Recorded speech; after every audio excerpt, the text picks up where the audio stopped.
Porque no livro do qual esse filme é baseado... Gente, o que nos faz gostar de adaptações? Contar um pouquinho mais sobre quem a gente é, mas com perguntas inocentes, porém nem tanto. É muito importante que a gente fale sobre coisas que a gente realmente gosta. Você está ouvindo o Perdidos na Estante.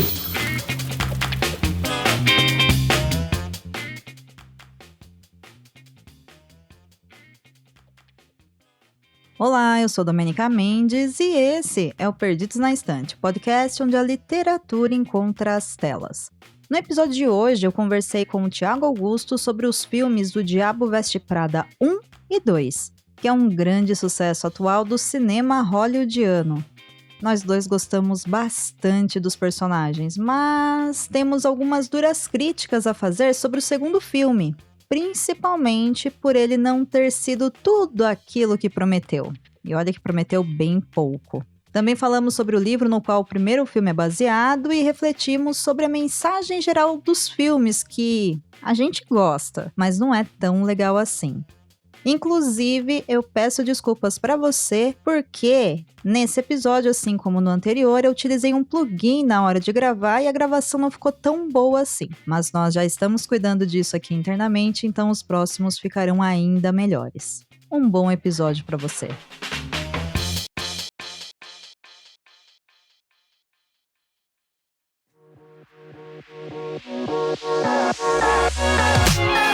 Roupas de grife, sapatos impecáveis, maquiagens e cabelos absurdamente maravilhosos. Anne Hathaway no mesmo papel de sempre, Emily Blunt dando um show, Stanley Tucci sendo absolutamente adorável e Meryl Streep fazendo todas as pessoas desejarem aqueles cabelos platinados maravilhosos que eu quero, gente, há 20 anos e ainda não tenho. Sim. Estou falando de O Diabo Veste Prada, tanto o primeiro quanto o segundo filme, já que, caso você não tenha assistido ainda, saiba que ele é basicamente um remake do primeiro. Esse papo de hoje vai ter spoilers, então, tal qual Miranda Priestly chegando e colocando os 2 pés na porta, eu já chego também mandando a real. Thiago.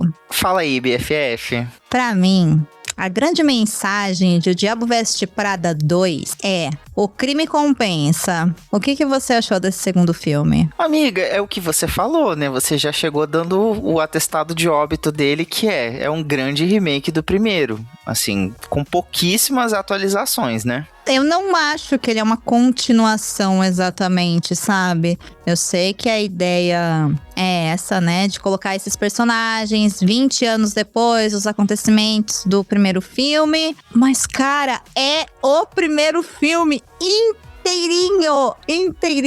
As cenas são iguais, as montagens são iguais, as discussões, os perigos, enfim, é tudo igual. Thiago, o que aconteceu ali, Thiago? O que aconteceu é que Hollywood descobriu que a nostalgia lucra, né? Tipo, vende como água isso daí. As pessoas adoram revisitar histórias e ver o que aconteceria 20 anos depois, né? Com aqueles personagens. Cara, mas no caso, aparentemente não aconteceu nada, né? Não aconteceu nada, socorro, Thiago. Cara, eu amei que você colocou, assim, Anne Hathaway no mesmo papel de sempre, porque é isso, assim, eu acho que de todos os personagens, ela foi a que mais se parece com a atriz e menos com a Andy Sachs que a gente viu lá em 2006, sabe? Agora, todos os outros eu sinto que tem uma atualização orgânica, assim, especialmente a Miranda. E nesse quesito, eu acho que a tecnologia ela justifica a gente pensar em como seria a Runway em 2026. Você sentiu isso também? A tecnologia que você coloca aqui na pergunta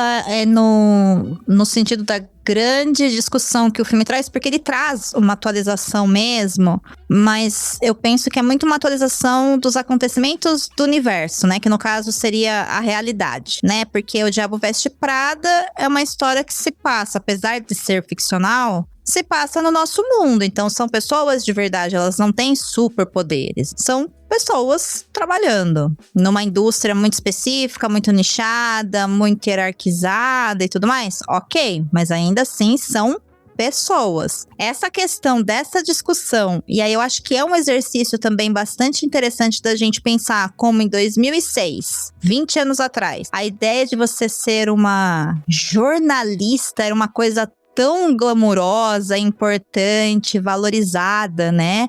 A gente tem ali ainda muitos jornais de prestígio, muitas revistas de prestígio. A gente ainda está num desenvolvimento da internet que não nos apontava para esse buraco enorme que a gente se enfiou agora, onde jornalismo já nem é mais uma profissão, né? Parece que o que existe é só uma necessidade das pessoas palavrearem palavras e criarem tendências. E a gente vê que realmente, assim, o grande sonho da Andy, que é ser uma jornalista, cara, acabou. Por quê? Porque ela venceu. Ela ganhou prêmio, ela se tornou uma jornalista importante, reconhecida, e no dia que ela vai receber um prêmio, ela descobre que o jornal pra onde ela trabalha mandou todo mundo embora. E agora? Em massa e demissão por WhatsApp, né? Que é uma coisa muito dos nossos tempos também, né? A tecnologia substituindo o contato humano, né? Mas enfim, se for pensar nisso, eu acho que colocar essa discussão, né, do que é o jornalismo e essa luta entre o novo e o velho, eu acho legal. Eu acho interessante. Assim como eu acho que o personagem da Emily é a que realmente é a única que evolui no segundo filme, assim. Ela tá num outro lugar, né? Mas o restante, Thiago, pra mim, eu olhei e falei, não. É a mesma coisa, gente. É a mesma coisa do primeiro filme. É a mesma coisa, mas como eu te falei dessa questão da tecnologia, eu penso assim, no primeiro filme tinha aquela piada, sabe? A primeira assistente saiu da mesa por 5 minutinhos porque ela se cortou com o abridor de cartas e aí a Miranda perdeu uma ligação importantíssima antes dela embarcar num voo de 12 horas pra não sei aonde, e aí hoje essa menina trabalha num catálogo de TV. O que a gente tem nesse segundo filme é o seguinte, cara, quem tá lendo revista impressa hoje, quando na internet você consegue basicamente qualquer informação, se você der uma garimpada ali rápida no Google, até numa rede social, você consegue o mesmo conteúdo de forma gratuita, né? Então, onde que entra o trabalho do jornalismo investigativo, de quem tava criando conteúdo pra esse tipo de mídia, como que ela sobrevive, e aí, de repente, a Miranda, ela não é mais aquela pessoa que tinha todo aquele poder, toda aquela influência, ela também se vê numa situação onde ela tem que fazer esse jogo de cintura, ela tem que respeitar o politicamente correto, que eu achei uma atualização muito legal pra personagem, porque assim, dá pra ver que ela continua ainda com aquele nível do sarcasmo, do deboche, que torna a personagem icônica, mas ela tem que se adequar, sabe? E eu gostei muito de ver essas atualizações, né? Isso eu achei que fez o segundo filme, ou uma sequência, fazer sentido, sabe? Como a gente pensa esse tipo de mídia em 2026. Entendo.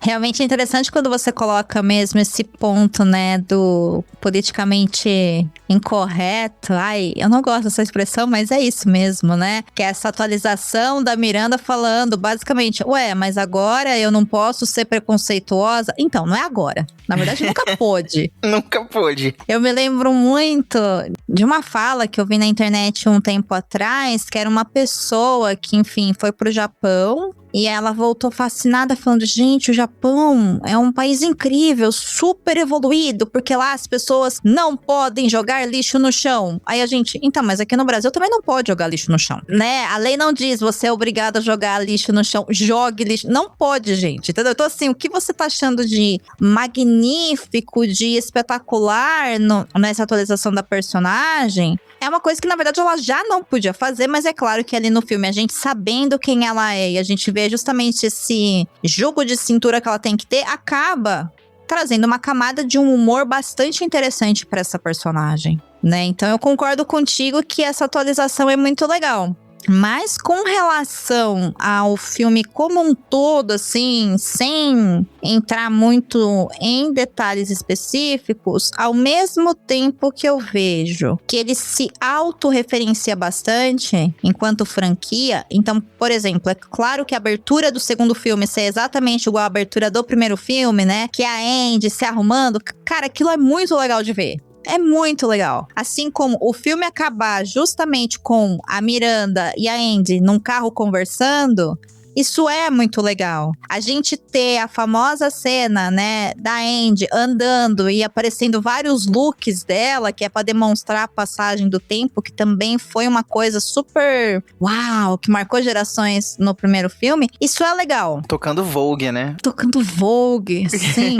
A trilha sonora continua sendo, inclusive, icônica, maravilhosa. Só que o que acontece, cara? O roteiro do filme também é a mesma coisa, entendeu? Você tem essa luta entre o antigo e o novo, você tem alguém passando o pé na Miranda, você tem a Andy tentando se ajustar aos olhares da Miranda, tentando conseguir a aprovação dela, a gente tem ainda o Nigel sendo o mesmo cara.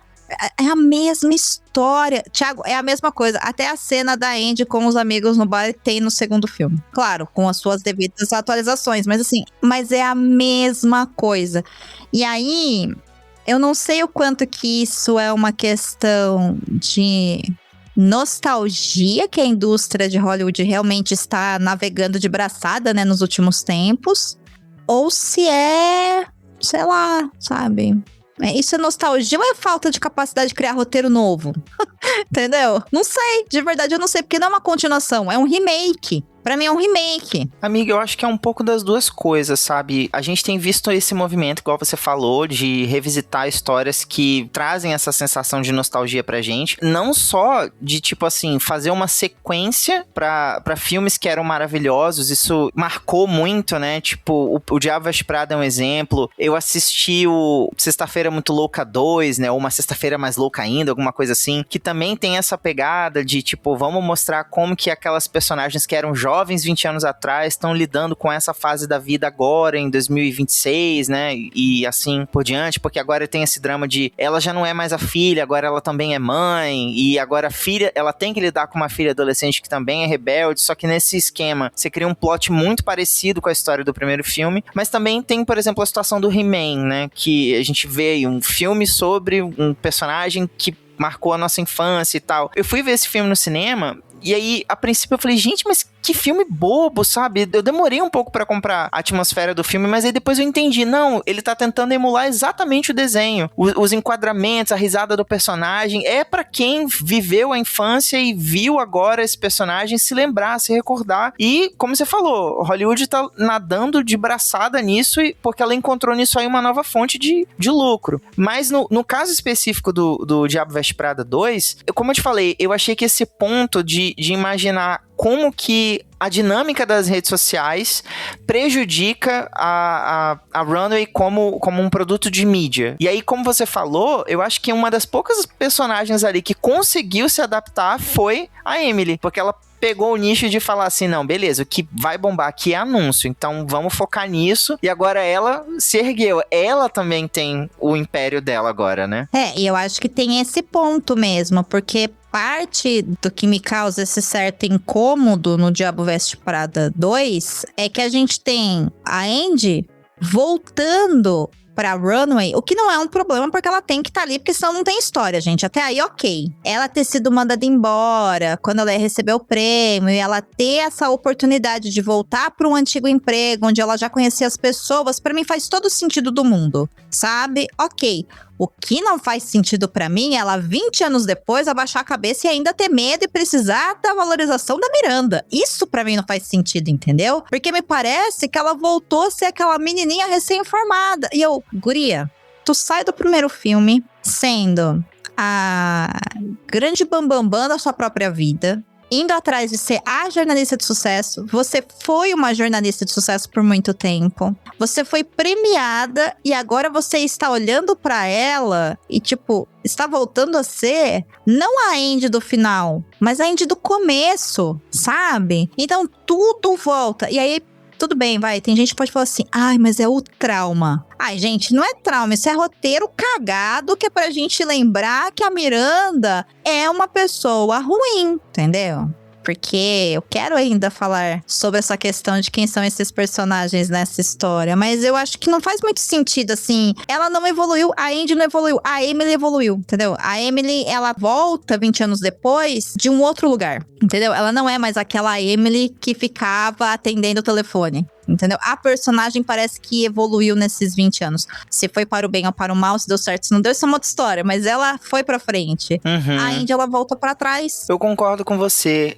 Tem um rapaz que eu comecei a acompanhar tem pouco tempo. Ele cria conteúdo nessa esfera, né, do cinema e tal. O nome dele é Arthur Viana. E ele fez um vídeo muito bacana analisando o primeiro filme, né, do Diabo Veste Prada. E aí, como você falou, quando a gente revisita essa história nessa ótica, assim, porque quando esse filme saiu lá em 2006, eu não sei quantos anos você tinha, mas eu era, tipo, adolescente, acho que eu tinha 15, 16. E aí eu não fazia ideia do que é, por exemplo, ter um emprego, ser CLT, todas essas durezas do capitalismo, né, tipo, saudades da época em que a gente só precisava estudar e passar de ano. Quando você entende essa dinâmica, né, quando você chega na vida adulta, você começa a enxergar algumas coisas ali. E talvez você perceba que a Miranda não seja a vilã desse filme, sabe? O vilão é outro. Vamos discutir mais sobre isso, Thiago, mas antes, eu vou trazer uma curiosidade aqui.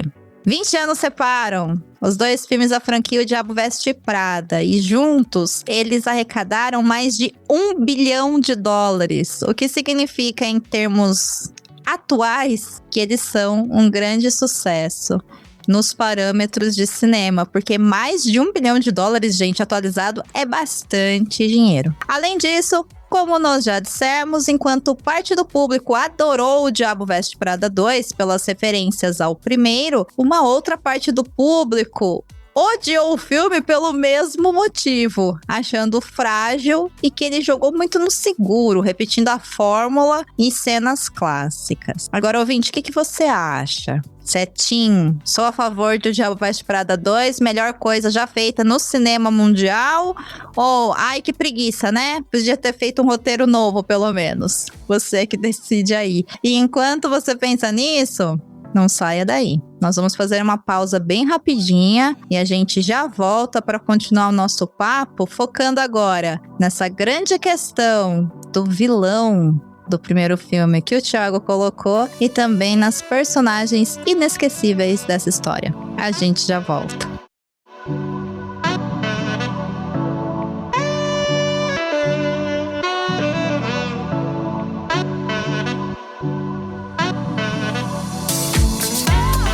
E aí, Thiago, quem que é o grande vilão de O Diabo Veste Prada 1? Esse é fácil. É o namorado da Indy. Cara, você acha? Acho não, eu tenho certeza. Cara, não... Poxa, dá pra você considerar, sabe? Dá pra você apoiar sua namorada. Ela já tá sofrendo pra caramba nesse emprego. Só precisa ficar ali por 1 ano, sabe? Você não precisa tornar isso um grande drama, sabe? Cara, ele é bem babaquinha, sabe? Eu acho que eu fico muito feliz de ele ter sido o único personagem que não volta, né, pra sequência. E é bom saber que a Andy em algum momento deu um pé na bunda nele e ela evoluiu. Porque, assim, eu acho que ele é insuportável. É isso. Eu não sei qual é a sua opinião, não sei se você... Aliás, conta pra gente, você reviu, né, o filme recentemente, né, o primeiro. Revi hoje, Thiago Augusto. Hoje. Está fresquíssimo na minha cabeça. E você sabe que revisitar O Diabo Veste Prada foi um exercício muito, muito, muito interessante. Porque, cara... 20 anos de separação também separa a adolescente da adulta, né? Que agora tem outras referências e tal. E eu acho que esse filme, ele foi muito mal interpretado quando ele foi lançado. Aliás, eu acho que o filme, ele mudou nesses 20 anos, sabe? Você diria que ele envelheceu bem, então? Eu fiquei pensando muito nisso. Eu não sei se ele envelheceu bem. Eu não sei te dizer. Porque, assim, ele me lembra meio que o movimento que o Tropa de Elite fez. Quando o pessoal assistiu o Tropa de Elite no lançamento, muita gente teve uma interpretação de que a mensagem do filme era um grande ode ao Bop, ao Capitão Nascimento.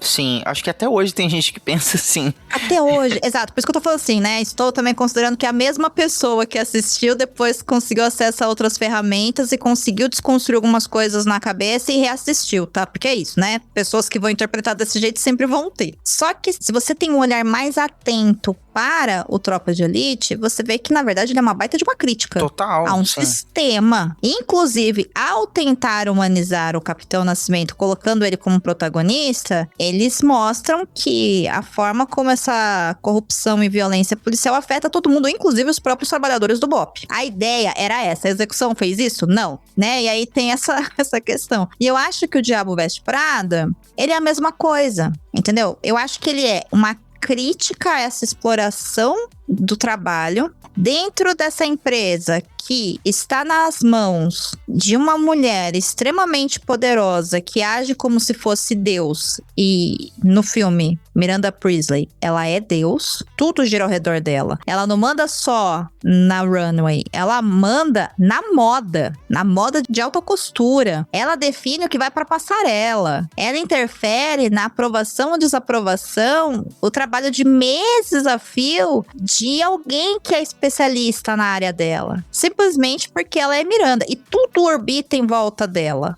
E ela é super, errada. Ela é grosseira, ela é exploradora, ela é agressiva. E aí o filme, à época, foi muito glamorizado e muita gente ainda tem a leitura, né? Como você disse, as pessoas ainda defendem isso. De que o problema da Miranda, na verdade, é que ela faz uma crítica ao machismo. Porque todo mundo critica a Miranda porque ela é mulher. Quando eu olho e falo, a gente tem que criticar a Miranda pelas coisas que ela faz, né? Porque assim, ela é errada não porque ela é uma mulher fazendo isso, ela é errada porque ela está fazendo isso, entendeu? Então, nessa ideia distorcida de falar, estão criticando ela, ai, porque ela é mulher, existe uma valorização dessa atitude extremamente exploradora e abusiva que ela tem. A Miranda é uma pessoa violenta, cara, ela é abusiva, ela é tóxica. Então, quando eu vejo alguém defendendo ela, eu falo, cara, você assistiu esse filme direito? Você entendeu o que acontece? Só que, ao mesmo tempo, a Andy tá presa nesse relacionamento abusivo com a chefe dela e ela não consegue sair. E aí, o filme coloca uma coisa de...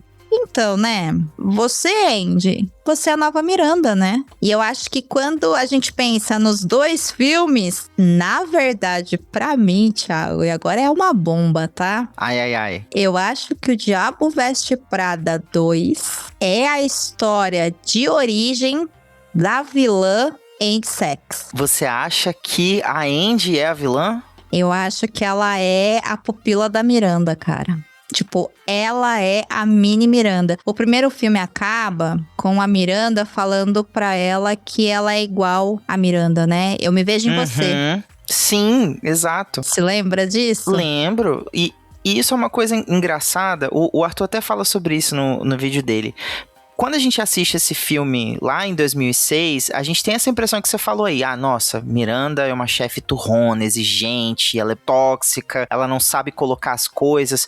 Mas é porque ela é mulher num cenário dominado por homens e ela tá lidando com um produto midiático, não tem como ela ser de outro jeito. Se ela for só um pouquinho mais suave, os outros vão engolir ela, vão subir em cima dela e tomar o controle da revista, que é mais ou menos o que a gente começa a ver acontecer no 2, né, por conta dessa questão, né, da crise da mídia e tudo mais. Mas o que fica legal quando você revisita, eu senti isso, sabe, vendo o filme depois dos 30 anos e vivenciando essa lógica, né, de estar num emprego CLT e tudo mais, como que a Miranda parece, desde a primeira entrevista, ela enxerga esse potencial da Andy e ela fala, eu vou extrair o melhor dessa menina, porque ela tem um potencial que ela própria desconhece, ela própria não vê, mas eu tô vendo daqui, então eu vou extrair isso dela até ela se tornar quem ela precisa ser. Esse filme, o primeiro, ele me traz muito essa jornada de autodescoberta, de amadurecimento, porque ele visualmente implica muito isso, sabe? O figurino da Andy muda, o penteado dela muda, a postura dela muda, e tem até um momento do filme em que, logo depois que não sei se você vai lembrar disso, a Miranda comenta pra ela, olha, é o seguinte, Emily não vai rolar, eu quero você em Paris comigo. A decisão é sua, mas se você escolher não ir, eu vou entender que você não se importa com esse trabalho e nem aqui, nem em outra revista. Então o jornalismo não é pra você. Ela joga essa bomba no colo da Andy e deixa ela decidir. O que a Andy faz? Ela vai andar na rua E aí tem aquele momento em que ela para e ela se olha no espelho. Ela fica aquela coisa de tipo assim, meu próprio reflexo. Eu não sou a pessoa que eu era no começo do filme, mas eu também não gosto pro rumo de onde eu estou indo. Eu não gosto dessa pessoa que eu estou me tornando, sabe? Eu acho muito legal essa dualidade, e é daí que ela realmente começa a fazer uma curva, sabe? Em relação ao que a Miranda quer dela e o que ela quer dela mesma. Eu acho muito legal isso. Eu acho que tem alguns grandes momentos da Andy nesse filme. Eu acho que o primeiro momento é quando ela descobre que ela não está nem tentando de verdade. A partir daquela conversa que o Nigel tem com ela, que vem do momento que ela não consegue o impossível, que é fazer a Miranda ter acesso a um avião, porque tá acontecendo um furacão, não sei aonde, que isso realmente, ela pode se esforçar o quanto for, não importa, não tem como ela ter controle do tempo. É isso. Em condições climáticas não temos controle, se tivéssemos, seria ótimo nesse momento onde esse podcast, inclusive, está sendo gravado, porém não temos, então é isso.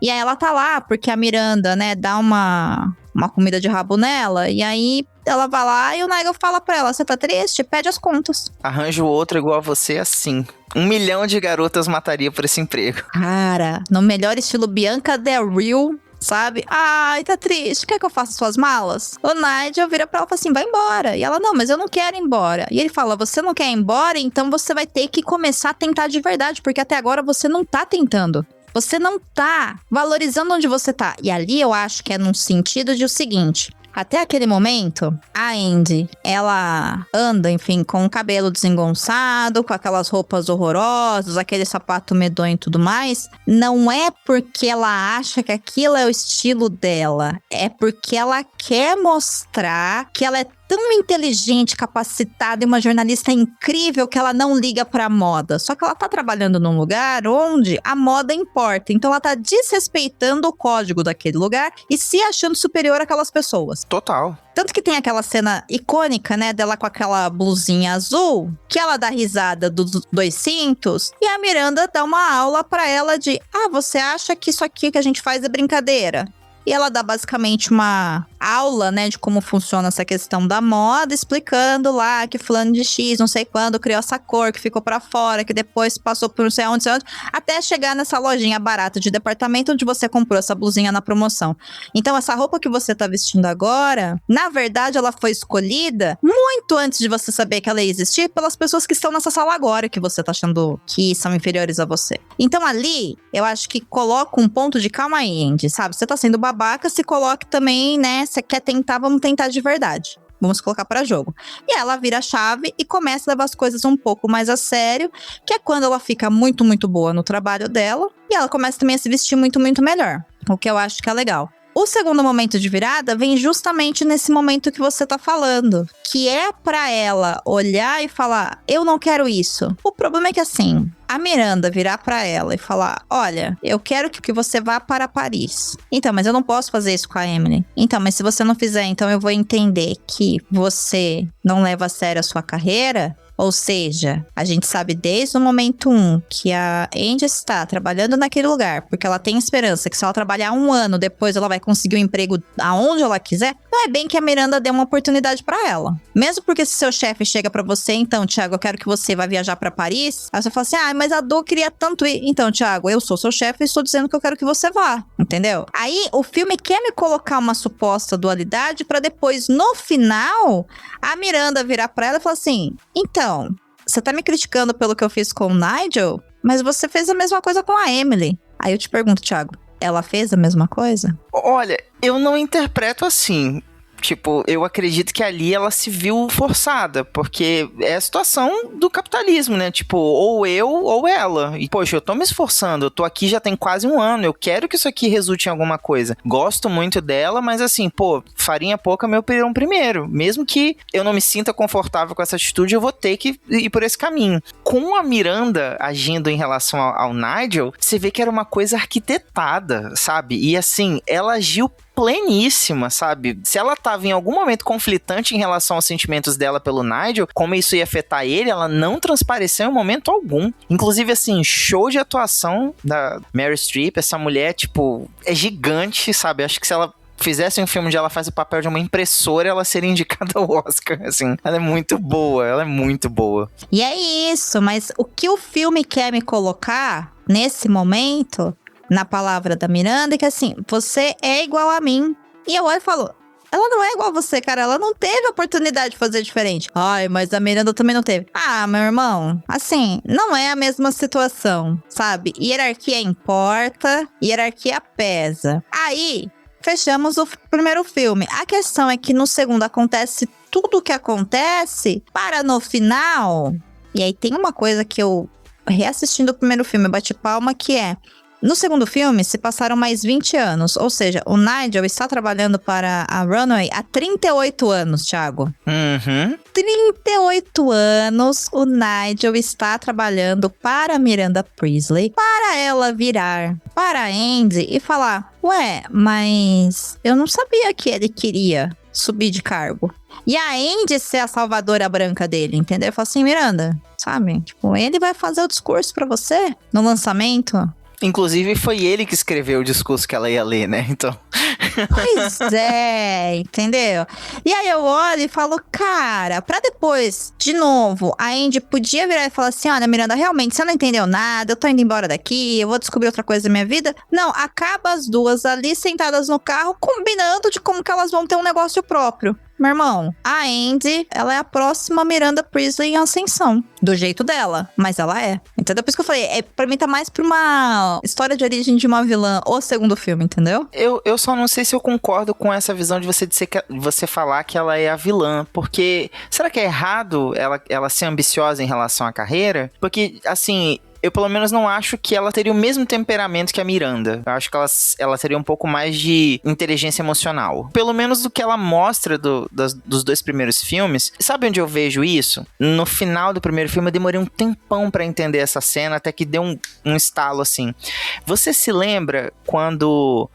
A Andy vai com o Nigel e a Miranda assistir uma apresentação de uma coleção que o James Holt criou exclusivamente pra Runway. Aí ele fala pra ela, a Miranda, ela age da seguinte forma, tipo, um aceno é uma coisa boa, 2 acenos de cabeça, tá ok, vai passar.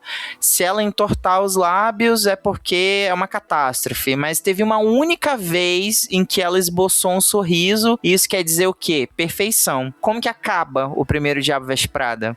Ela vê a Andy do outro lado da rua, andando na calçada, e ela faz o quê? Esboça um sorriso. Ela olha pra Andy e fala, essa daí é a menina que eu queria extrair lá do começo. Ela, inclusive, manda aquele fax pro cara do jornal e fala pra ele, ela foi a maior decepção que eu já tive na vida, mas se tu não contratar ela, tu é um grande idiota. Eu acho muito legal como ela fecha isso, sabe? Ela aprova o caminho que a Andy está escolhendo, porque, não sei, parece que a mensagem que eu entendo é o seguinte, ela entendeu o que ela precisava entender sem ela perder o espírito dela nisso. Entendeu? Não sei. Cara, eu entendo. Eu acho que o filme quer me convencer disso. Eu acho que ela perde o espírito dela. Eu acho que ela perde completamente. Eu acho que a Miranda aprova ela, porque a Miranda olha e realmente a Miranda fala, cara, você é como eu sou, é isso. Se o Darth Vader, Thiago, está falando que você é a melhor coisa que ele já fez e que... ou que você decepcionou ele, mas que qualquer pessoa que não te contratasse se arrependeria... Você seria uma boa pessoa, Thiago? Tipo, numa linha entre bem e mal? Sabe, tipo, olha quem tá falando. É o Darth Vader. Olha quem tá falando. Você entendeu? Então, assim, é a Miranda Priestly, sabe? Assim, isso não é um elogio, galera, sabe? Vamos olhar pra quem tá falando. Então, eu acho que ali, eu vejo ela... realmente olhando e falando assim, sim, ela é o que eu fui, inclusive. Porque a Miranda, o filme não explora muito a história dela, mas obviamente que pra ela chegar onde ela chegou, ela deve ter aberto mão de muita coisa e ter enfrentado muita coisa. O que a Andy fez foi enfrentar ela. Então ela tá olhando e falou assim, cara, ela é igual eu, sabe? Ah, ela é boa, ela é igual eu. O que pra mim faz sentido no primeiro filme, não faz sentido no segundo tudo que acontece. E aí depois de tudo que passou no primeiro e no segundo filme... a Andy ainda tentar salvar a Miranda. E depois, no final, ela fala assim, não, então a gente vai ter uma conversa, a gente vai ser de igual pra igual. Só tem um jeito de você ser de igual pra igual com a Miranda. é se você for tão babaca como ela. Porque assim, você tem 2 filmes falando pra mim que a Miranda Priestley é como a Miranda Priestley é, porque ela precisa ser assim, porque é o único jeito de estar onde ela está é sendo como ela é. Como que a Andy vai ser uma chefe igual a Miranda e ocupar o mesmo cargo e ter o mesmo sucesso se ela for diferente? Tipo, isso são as regras que o filme está me dando, entendeu? A franquia está me dando. Aí eu olho e falo, cara, é isso, a Andy finalmente conseguiu se corromper de um jeito ou de outro, entendeu? Então assim, se tivesse um 3, um 4, um 5... eu acho que a Andy se tornaria pouco a pouco a Miranda. Entendeu? Por isso que eu falei, pra mim tá muito numa coisa assim, muito de história de origem, assim, sabe? Assim, uma coisa muito particular. E eu acho muito complicado o quanto que tanta gente admira a Miranda Priestley. Gente, ela é uma vilã, ela é uma pessoa ruim, tá? Ela não é uma boa pessoa. As roupas são lindas, o cabelo é maravilhoso, né? Mas assim, é só isso, tá bom? Ela é uma pessoa má. Ela é uma chefe abusiva. Ela não é alguém que a gente tem que se inspirar na vida pra ser igual. E o filme coloca a Andy, que é a nossa pobre menina, que tem um grande sonho de ser uma jornalista de sucesso, como... agora eu vou ser como Miranda. Tipo, estou no mesmo patamar. Logo... entendeu? Eu acho que até faz muito sentido, né? Ela pegar essa coisa de ser a jornalista que vai escrever a biografia da Miranda, né? A biografia não autorizada, vamos colocar assim. E inclusive eu achei que fosse se chamar O Diabo Veste Prada. Eu achei que eles iam encerrar a história com esse trocadilho, sabe? Seria uma oportunidade, né? E seria também uma referência ao livro, se a gente for parar pra pensar, né? Mas agora, Thiago, eu vou trazer mais 2 curiosidades. Uma sobre a personagem da Miranda Priestley e outra sobre a personagem da Andy Sachs, que são as 2 protagonistas dessa história. A primeira curiosidade é que Meryl Streep não foi a única atriz a ser considerada para o papel da imortal Miranda Priestley. Também foram consideradas Glenn Close, que se você tiver mais de 30 anos, você a conheceu na sua infância como a primeira Cruella Cruel do primeiro live action do 101 Dálmatas. Icônica demais. Icônica demais, vilanesca demais. Encaixaria muito bem com Miranda Priestley. Rainha da moda, inclusive. Rainha da moda, inclusive, exatamente. Também foram consideradas Michelle Pfeiffer e Catherine Zeta-Jones. Ao final... a Mary ganhou o papel e fez mudanças bastante sólidas na personagem. Porque o roteiro original apresentava a Miranda como sendo uma mulher de voz irritada, aguda, estridente, que vivia gritando. E a Meryl Streep, ao ler o roteiro, falou, olha, acho que não, hein? Eu acho que com um tom de voz certo, um cabelo platinado, muita elegância e poucos gestos, eu consigo causar mais pressão do que se a Miranda estiver gritando com todas as pessoas. E dito e feito. Inclusive, muito, muito bem feito.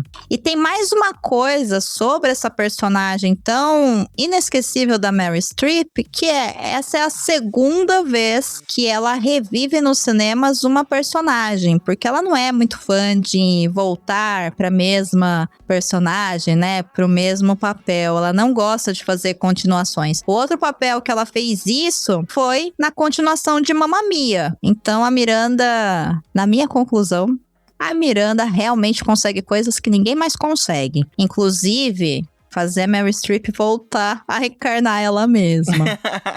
Foi interessante, né? E sobre a personagem da Andy, a Anne Hathaway também não foi nem a primeira, nem a segunda, nem a terceira, nem a quarta, nem a quinta atriz a ser considerada. Na verdade, ela foi a 9ª. E antes dela, foram consideradas a Scarlett Johansson, a Kristen Dunst, a Natalie Portman. E as 2 favoritas eram a Rachel McAdams, do Meninas Malvadas, que eu acho que poderia dar muito certo.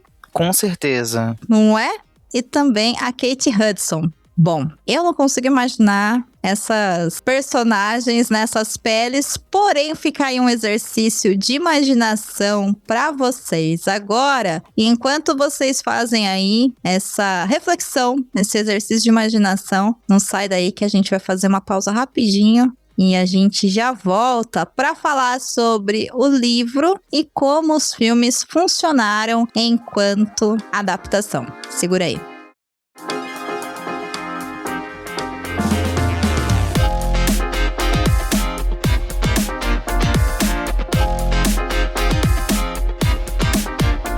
Tiago, vamos falar sobre o livro? Amiga, eu fiquei sabendo que você leu, né? Pra gente poder ter esse bate-papo aqui. Conta aí pra gente como é que foi essa experiência. Cara, eu li, na verdade, li na versão audiobook, eu fiquei surpresa pelo tamanho, longuíssimo, assim, tem quase 15 horas de audiobook. Uau. Eu achei bem longo. Eu não esperava nada. Então, eu fiquei surpresa, né? Eu já sabia que era uma história diferente da adaptação do primeiro livro, assim como eu sabia que o segundo filme não é a adaptação do segundo livro, que é A Vingança Veste Prada. Então eu só li o primeiro mesmo, que é O Diabo Veste Prada. E eu fiquei, na verdade, surpresa com algumas mudanças que tem na história, porque a base da história tá ali, né? Realmente a Andy, ela acabou de se formar em jornalismo, ela vai trabalhar na Runway, a Miranda é a Miranda mesmo, mas existem diferenças significativas na história que eu acho que mudam bastante todo o contexto, como, por exemplo, essa questão do namorado dela, né, o Nate. No livro ele é muito diferente, e a diferença começa quando ele não é um cozinheiro, né, um ajudante de cozinha, um auxiliar de cozinha, ele é um professor de crianças, e ele trabalha nessas escolas que passam por questões mais de vulnerabilidade social, né, e eu acho que isso é uma forma da autora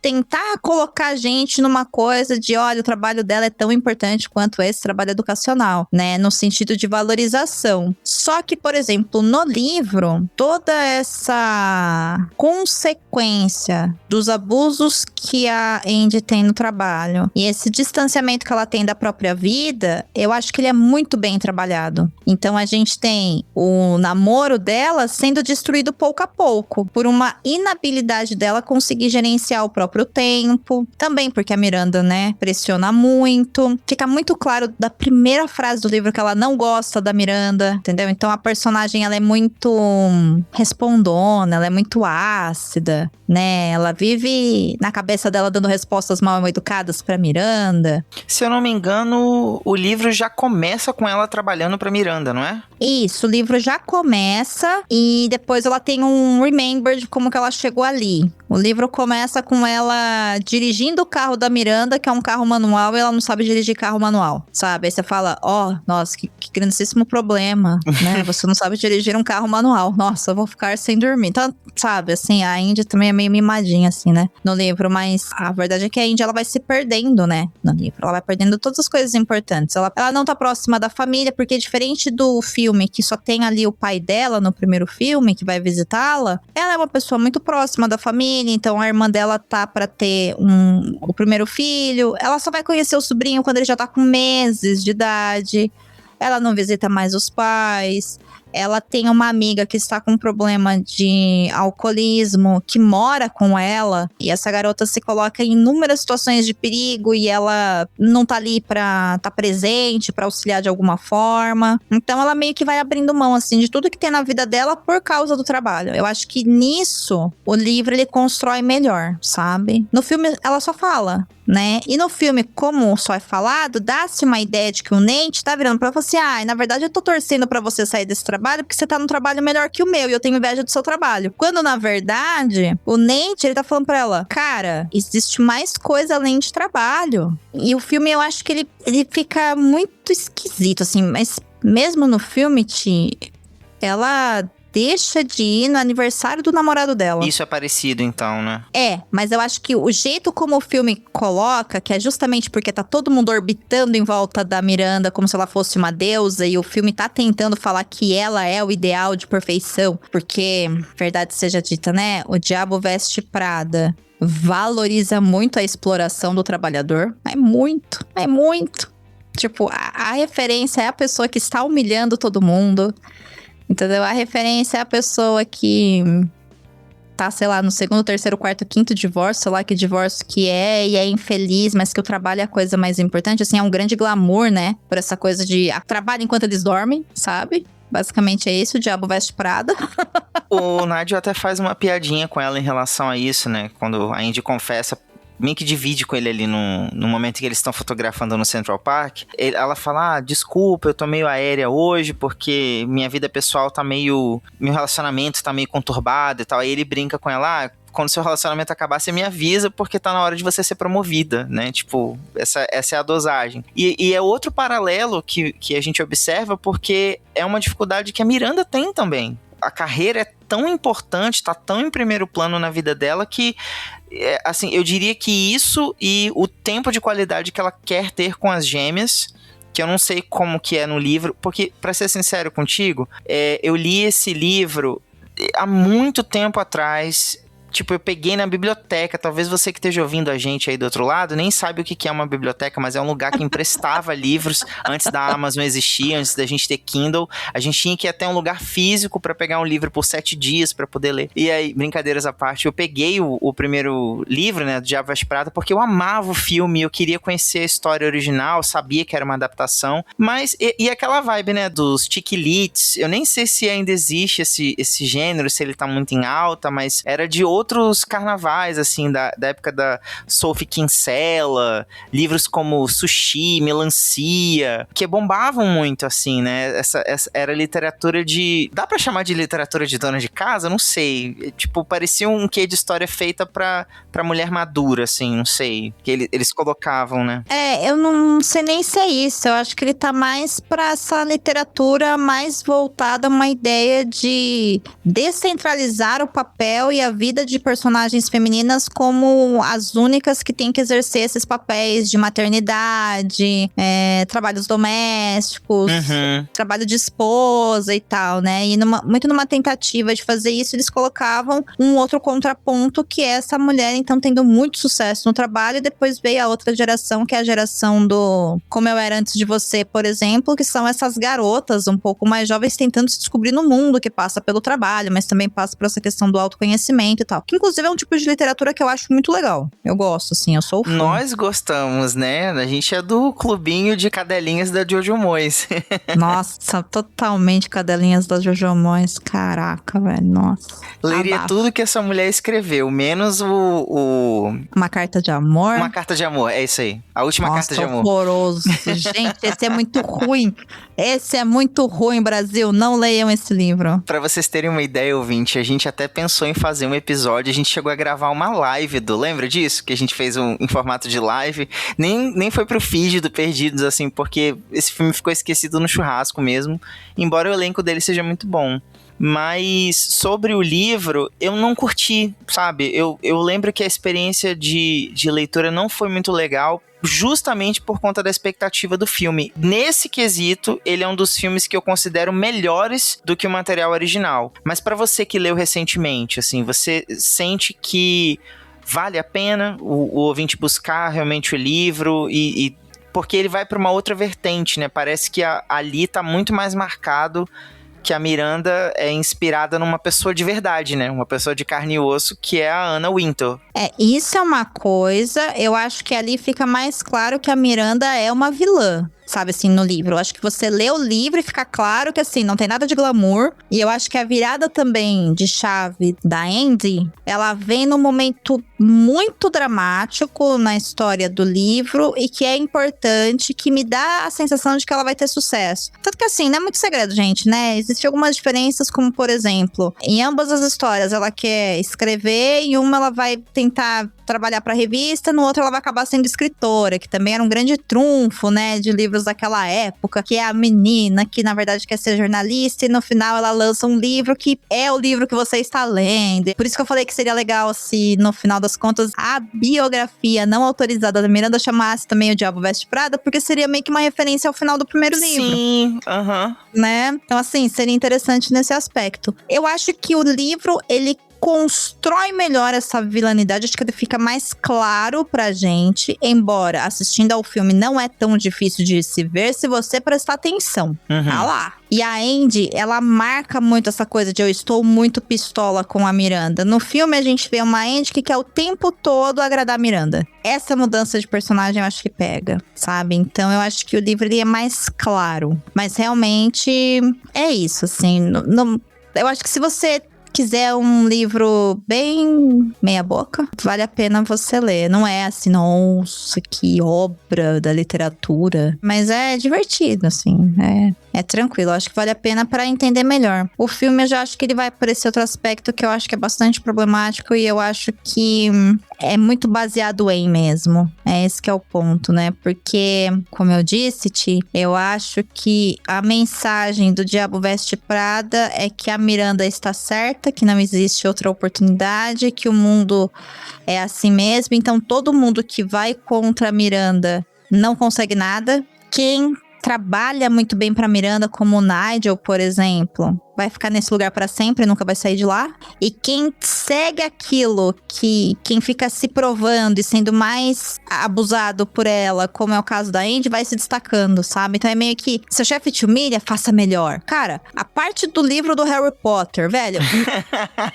Tem no livro também essa parte. É com Harry Potter também, né? É com Harry Potter também, sim, que é o que estava em alta na época, né? Só que acontece, no livro, ela consegue, por conta, ela tem contato com várias editoras, porque ela já tinha feito alguns trabalhos acadêmicos, né, com editoras, ela quer ser escritora, então ela consegue, por conta, esse manuscrito e dá certo.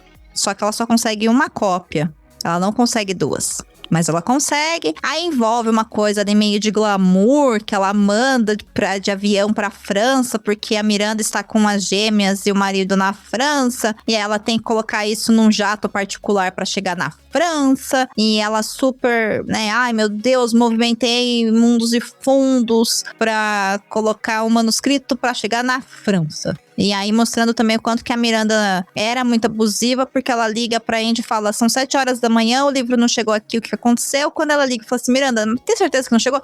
Você tá louca? Eu falei pra você que chegou. Então a Miranda fica fazendo gaslight com ela o tempo todo também, né? No livro, assim, o tempo todo ela fica fazendo isso, coisa que ela não faz no filme.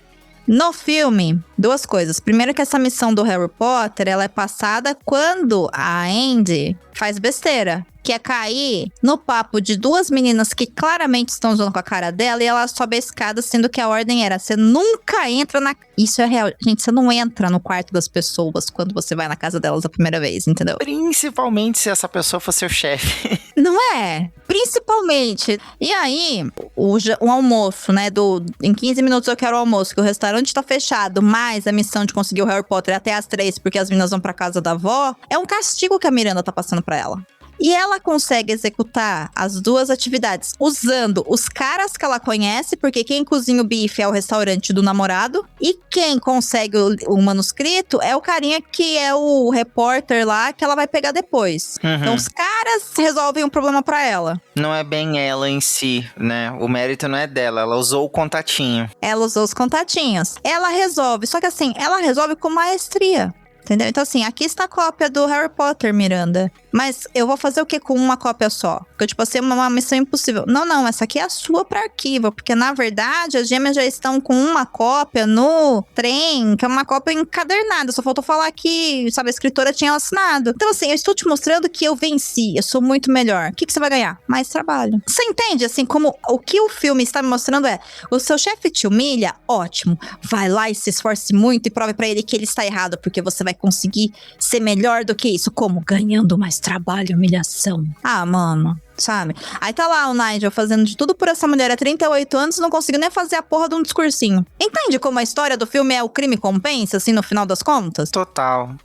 Mas o Nigel, eu acredito que a recompensa dele... Tem um momento do primeiro filme que eu gosto muito, que é quando ele meio que fala a história dele sem falar pra Andy, né? É quando ele vai dar enrabada nela lá. Isso. Aí ele fala, essa revista é um arauto de esperança pra, sei lá, um garoto de Rhode Island que fingia que tava fazendo futebol, mas na verdade ia pra aula de costura e ele ia a runway debaixo das cobertas com uma lanterna. Porra, é ele, sabe? É ele. E hoje ele trabalha na revista que ele admirava quando era adolescente, né? E assim, ele entende como a coisa funciona, ele dança conforme a música. É muito legal quando a Andy fala pra ele assim, você tá puto com a Miranda? E ele, tô. Ela vai me pagar, ela vai me devolver essa. Você tem certeza? Ele, não.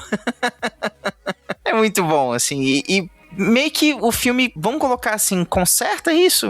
Os segundos, tipo, quando ela finalmente reconhece, você acha que eles estão tentando consertar essa ponta, não? Não, eu acho que, de novo, assim, são as pessoas justificando que a Miranda não é tão ruim. A Miranda é ruim, gente.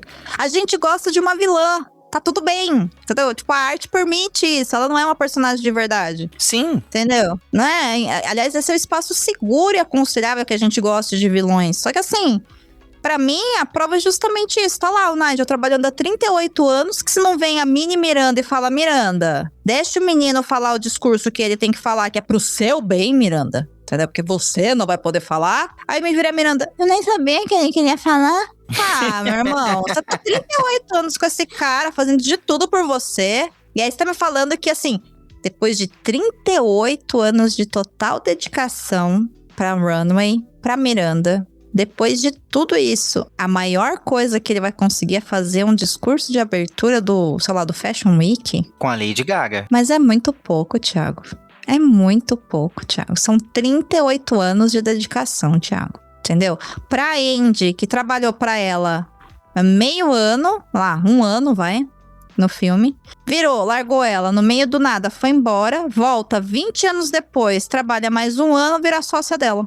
É justo pro Nigel? Ele foi reconhecido, Thiago? Você tem um ponto, amiga. Não é o mínimo, não. Assim, ela poderia ter feito mais por ele.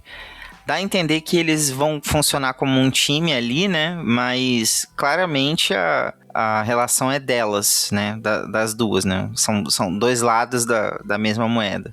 Sobre o segundo filme, tem muita coisa, assim, como você falou, que é uma cópia descarada do primeiro. Por exemplo, a própria missão de conseguir o manuscrito do Harry Potter, a Missão Impossível, ela se atualiza no segundo filme, que é o quê? Conseguir a entrevista que ninguém consegue com aquela socialite que tá isolada do mundo, né? É a mesma coisa. Interessante. Não tinha pensado nisso. Você tem um ponto, verdade. Tem essa transcrição aí. Agora, em relação ao romance, no segundo filme eu já achei muito desnecessário. Assim, aquele personagem que vem pra fazer par romântico com ela é pura convenção de roteiro, e o filme passaria tranquilamente sem isso. Assim, ter colocado ali que a Andy conseguiu um par romântico nos 45 do segundo tempo. Cara, ela tem, acho que 2 ou 3 cenas no máximo com o cara, entendeu? E assim, o filme empurra que eles meio que vão terminar ali juntos, assim, não precisava, sabe? Não, e é pior do que isso. O filme tenta convencer a gente nessas 2 ou 3 cenas onde ela tá sendo babaca com ele, que ele tá errado. O filme quer me convencer. Ela tá sendo babaca com ele,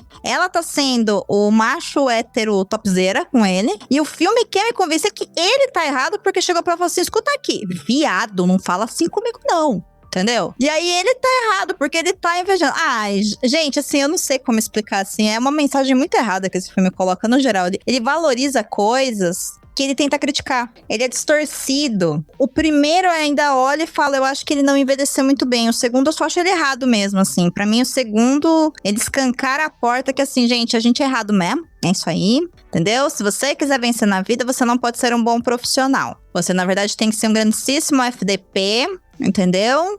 Que aí talvez você consiga alguma coisa, sabe? E assim, se você quiser ter sucesso na sua carreira, então você não pode ter amigos, você não pode ter família, você não pode estar... Por quê, sabe? E aí, assim, ainda mais em épocas atuais, onde a gente tá o dia inteiro conectado com a porcaria de um celular, que a gente não consegue se desconectar mais, a gente não consegue mais, né, ter aquele ritual de passagem, de deixar o trabalhador pra fora de casa, no sentido de, claro que eventualmente se você tá com algum problema, você vai continuar pensando naquilo. Mas a gente tá o tempo todo sendo uma grande mistura de várias coisas e vários papéis, que na verdade a gente não é nada, a gente deixa de ser a gente.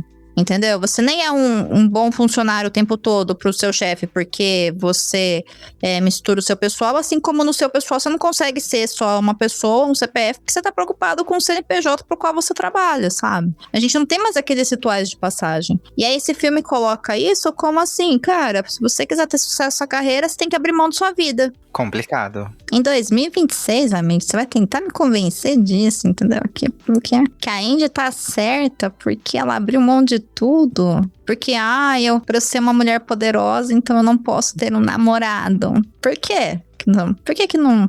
Porque, na verdade, né, assim, você pode. Foda vai ser se você conseguir ser líder, respeitar as pessoas. Sabe aquela coisa? A produtividade não é você estar ocupado o tempo todo. Na verdade, é você produzir coisas com maior qualidade em menos tempo. Entendeu? Então vale muito mais uma escala 6x1 ou 4x3, entendeu?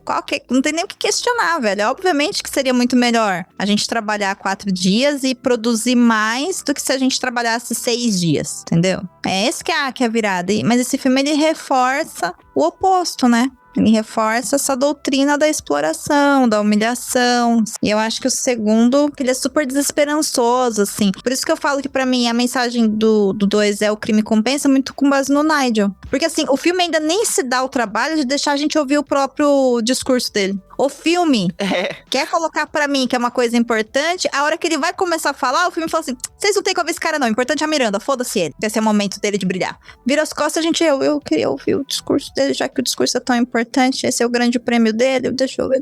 A cena do carro é mais importante. A cena do carro é mais importante. E foi assim que eu destruí o Diabo Veste Prada para o Thiago Augusto. Não, até que não. Assim, esse filme, ele faz um negócio... Não um segundo, tá, gente? O primeiro, assim...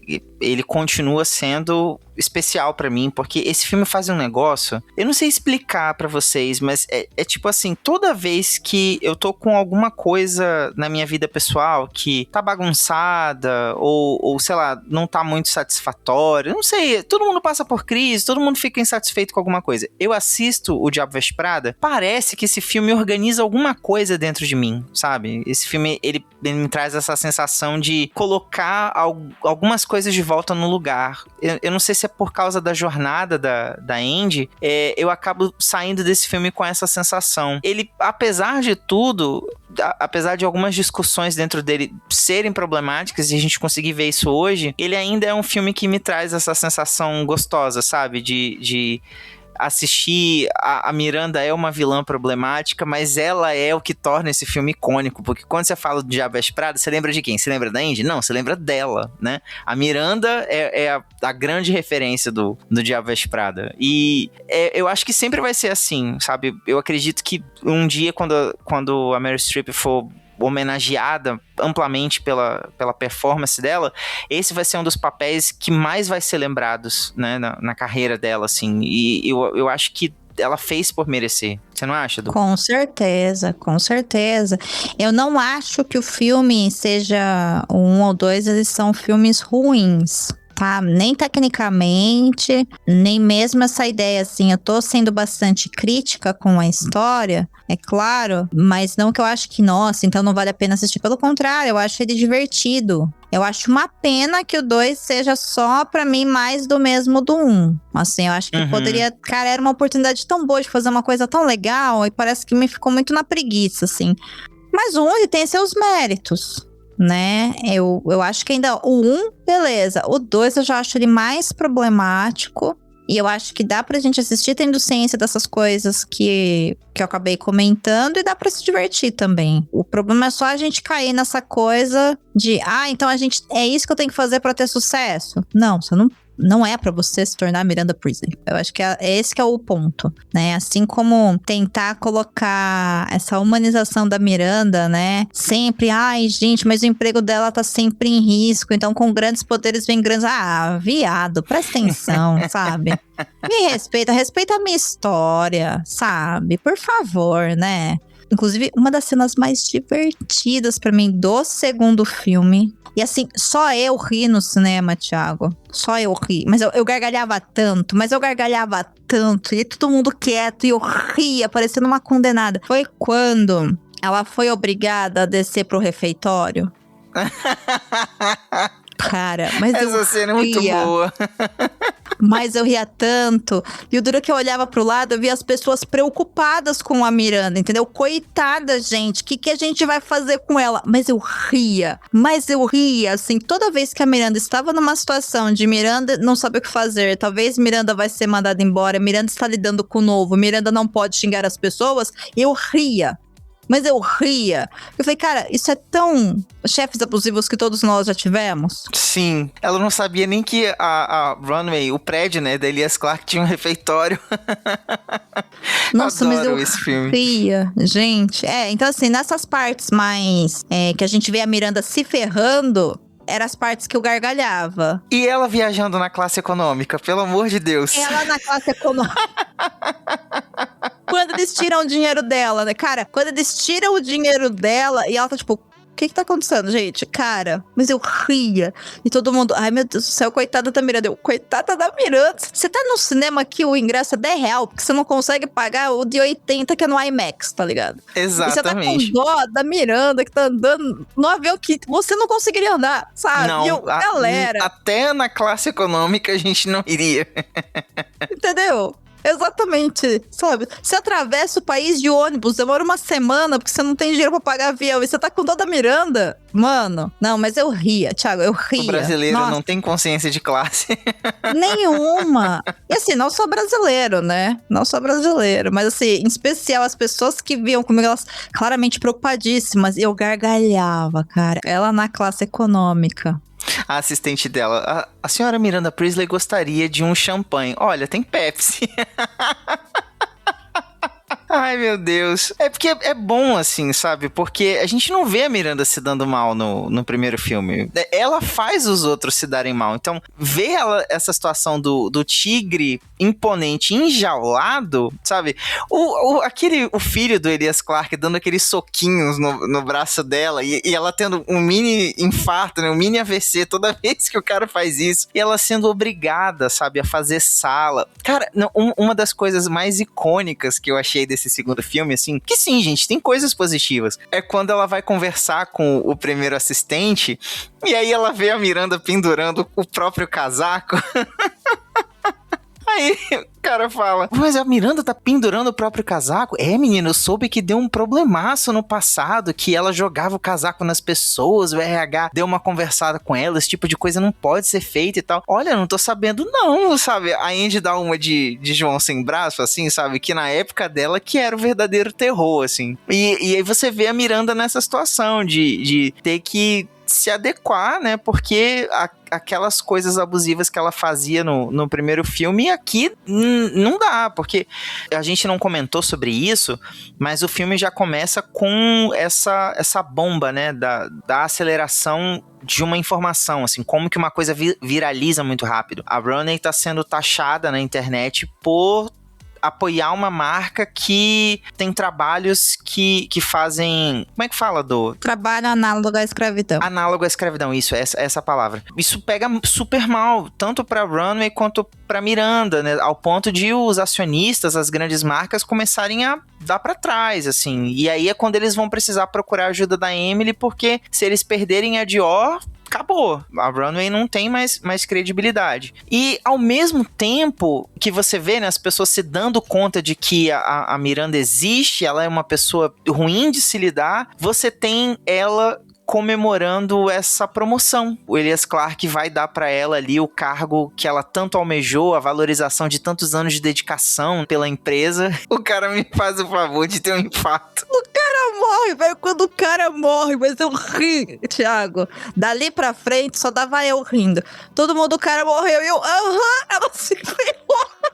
É muito bom, sabe? Tipo, é o que torna o filme maravilhoso, porque ela apaga todos os pecados dela aqui, entendeu? Gente, assim, desculpa quem ficou chateado, porque o Elias Clark morreu, mas pra mim a parte cômica da história tá ali. Te juro. Porque quando causa essa ruptura, né, desse máximo de potência de Miranda Priestley, né, o cara maravilhoso, assim. E aí chega esse filho, entendeu? Que vira e fala, eu negócio aqui, herdei esse troço aqui, vamos me livrar desse troço. E aí o pessoal, como assim? Não vai não? Calma aí, peraí. Isso aqui é o nosso trabalho, entendeu? Eu tô aqui desde sempre, né? Então, é muito bom. É muito bom. Eu achei muito engraçado. Fui julgada no cinema por muitas pessoas por ter gargalhado quando o Clark morre, mas pra mim, assim, dali pra frente, tudo de bom. O que eu acho também que é muito importante, eu acho que a evolução da da Emily nesse filme também né? Porque ela tá num ponto ali muito diferente do que ela tava no primeiro. O problema é que ela se perde depois na própria personagem, né? Então, eu senti isso também. Mas assim, eu acho que ela vai perdendo potência até que chega depois, no final... E ela sentada ali depois com a Andy e as duas, sabe? Seremos melhores amigas, por quê? Da onde que vocês são amigas agora, assim? Então é mais uma coisa que não encaixa na história, entendeu? Dá a impressão que tinha alguma coisa ali no meio que foi tirado na edição. Sim, e é igualzinho o final do primeiro, porque ele deixa uma relação agridoce entre as duas, né? No final do primeiro, a Andy liga pra ela pra oferecer as roupas da Semana de Paris, né? Semana de moda. E aí a Emily meio que, tipo assim, você vê no enquadramento ela dando aquela leve sorrida, mas depois ela volta pro personagem, assim. Não sei se vai ficar bom, porque provavelmente eu vou ter que me mandar apertar, as roupas vão estar largas demais, né, e tal. Mas tudo bem, eu faço esse sacrifício por você. E aqui ela, no segundo filme, é aquela coisa do, eu queria uma amiga, mas ao mesmo tempo eu não quero ser vulnerável. Sei lá, posso te passar um maravilhoso spa pra você ir, pra você, sei lá, poder comer sem culpa. Sei lá, tipo, como que vocês chegaram nisso, sendo que 2 cenas atrás, a Emily confessou abertamente como a vilã da história. Eu quero acabar com a Miranda e com você, Andy, entendeu? Não importa, mas olha, vamos comer aqui esse pãozinho e vai ficar tudo bem. Gente, que pão é esse, entendeu? Católicos invadiram países, entendeu? Com um pão na mão sagrado e não conseguiram essa paz que essas duas conseguiram com um pãozinho francês no restaurante, entendeu? Sim. Que isso, assim. Então, assim, não encaixa no roteiro esse final das duas. Não encaixa. Isso aí foi uma cena bem ruinzinha. É uma cena ruim, mas aí, quando eu olha, por essa perspectiva de que a Andy é a nova vilã, né? Tipo, é a nova Miranda, cara, é politicagem, entendeu? Ela não acredita naquilo de verdade, entende? Pra mim, encaixa ali, mas assim... Ai, Thiago, tortíssimo, assim, tortíssimo. Tanto que eu olhei e falei, gente, o que aconteceu com a Emily? Mas é isso. Eu acho que valeu pela oportunidade de ver essas atrizes e revisitar essa história no cinema. Sabe? Isso eu achei muito divertido. Acho que o primeiro é melhor. E acho que o tom de comédia do segundo, com essa parte da Miranda se dando mal, é, assim, a cereja do bolo. Amiga, ela se dá mal, mas eu gostei tanto dela ter encontrado um amor no final, sabe? E é assim, parece, a princípio, o filme não explora, não fala como começou, de onde eles se conhecem, não. Você já pega ali em média res, né? Mas parece tão orgânico, sabe? Eu achei tão legal como no finalzinho ela tá com aquela crise, né? Tipo, meu Deus do céu, esse cara vai... O marido da Emily, esse cara vai acabar com a revista, ele vai meter inteligência artificial em tudo, ele vai destruir o trabalho da minha vida em menos de uma semana. E aí ele vira pra ela na maior tranquilidade e fala, cara, tudo bem. Você vai respirar fundo, você vai pensar qual é o próximo passo que você quer dar na sua vida. E você vai dar esse passo, eu vou estar aqui do seu lado pra te apoiar. Porra, velho, nossa, eu achei tão lindo, sabe, ela alcançar isso, sabe? E de novo, né, você vê um pouquinho de humanidade na personagem, né, dela mostrando ali a frustração, insegurança, que você tá acostumado a ver essa fachada, né, de imponência, de frieza. A Miranda, ela também tem traços de humanidade, né, acho que é por isso que a gente acaba gostando dela também, porque você vê em alguns momentos que ela não é puramente aquilo ali que a gente vê na sala de edição, né, da Runway. Concordo muito, Miranda, né, Thiago? A gente gosta da Miranda. A gente gosta da Miranda, esse é o problema. O que a gente não gosta é do que ela faz.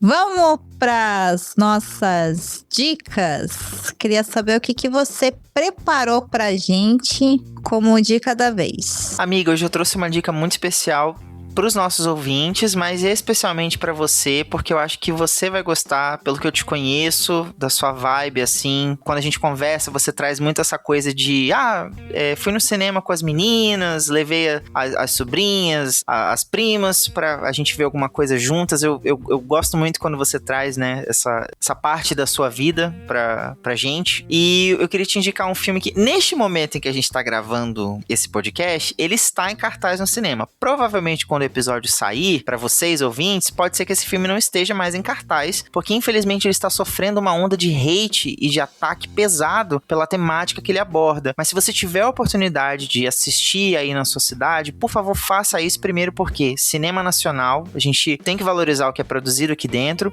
e segundo porque a história merece um pouquinho da sua atenção, porque ela é super fofinha, cativante, é aquelas que fazem a gente ficar com o coração quentinho. Eu tô falando da adaptação de 15 dias do livro homônimo, né, do Vitor Martins, que é o meu escritor brasileiro favorito, né? Pra quem não conhece aí, nunca ouviu falar, esse livro conta a história de um personagem chamado Felipe, que é um garoto gordinho, né, do ensino médio, que desde a infância tem um mega crush nesse outro colega, que é o Caio. Eles moram no mesmo prédio, só que o Felipe carrega muitas inseguranças, né, por, como eu já tenho mencionado, ele ser gordo, ser tímido, ele mora com a mãe, que é uma artista plástica e tal, e ele meio que é invisível pro mundo, até que os pais do Caio vão fazer uma viagem e como o Caio não pode ir, a mãe do Felipe se oferece para tomar conta dele na casa dela durante esses 15 dias de férias, né, da escola. E aí o Felipe se vê desesperado porque da noite pro dia o garoto que ele gosta vai vir dormir na casa dele por 15 dias e é o crush da adolescência e muitas coisas vão acontecer ali, sentimentos à flor da pele. E os dois atores, né, que foram escolhidos para fazer esses dois personagens, eles abraçaram esse papel com muito carinho, com muito empenho, ficou um filme lindo, lindo, lindo mesmo. E não sei se isso pode ser um fator que convença você ouvinte a assistir, mas no elenco a gente tem a Débora Falabella. O que me parece um bom motivo pra assistir, sim.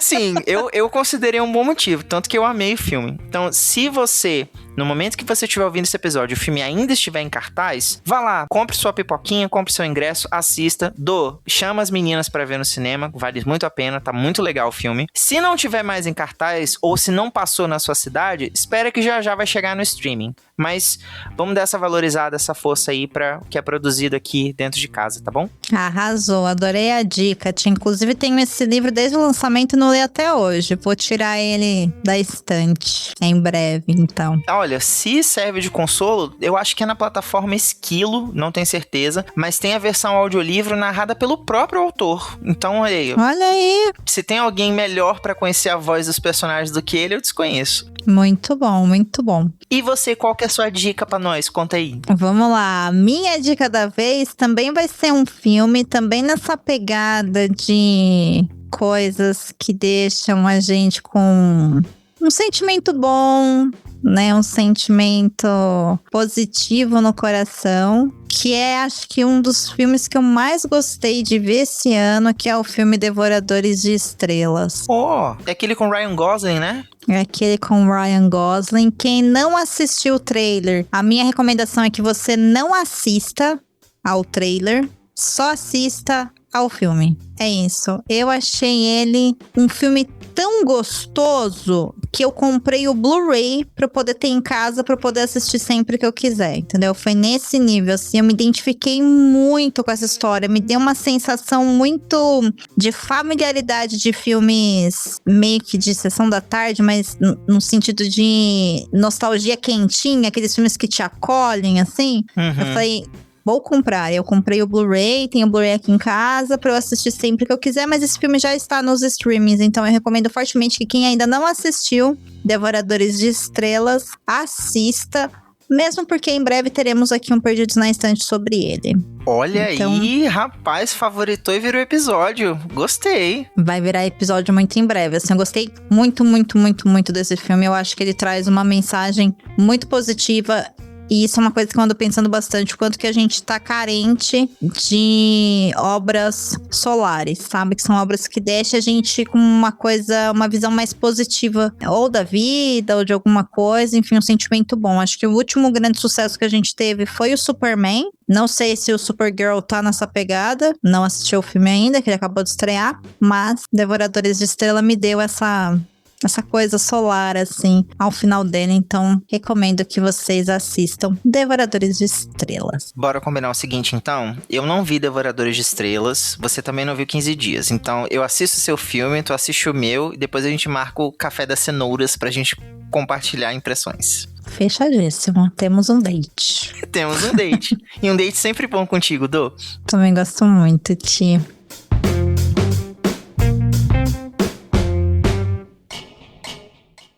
E aí, depois de falarmos tudo que tínhamos para falar sobre O Diabo Veste Prada, eu vou deixar uma pergunta. Será que vem aí um terceiro? Antes de falar tchau, quero deixar um beijo carinhoso ao Bodas, que tá sempre comentando lá no Blue Sky sobre os nossos episódios. Um outro beijaço pra Priscila Armani, que é uma querida e tá sempre compartilhando nossos episódios. E também um beijão pro Robes Guimarães e pro Gessé Rocha, que comentaram no episódio sobre Velozes e Furiosos. Além das queridas Claudiane Diana e Juliana Almeida, que comentaram nos episódios do Cabuloso Cast, que, inclusive, te indico a ouvir caso ainda não tenha feito isso. Aproveito para te convidar a nos seguir também lá no Instagram em @perdidosnaestantepod ou lá no Blue Sky em Perdidos na Estante.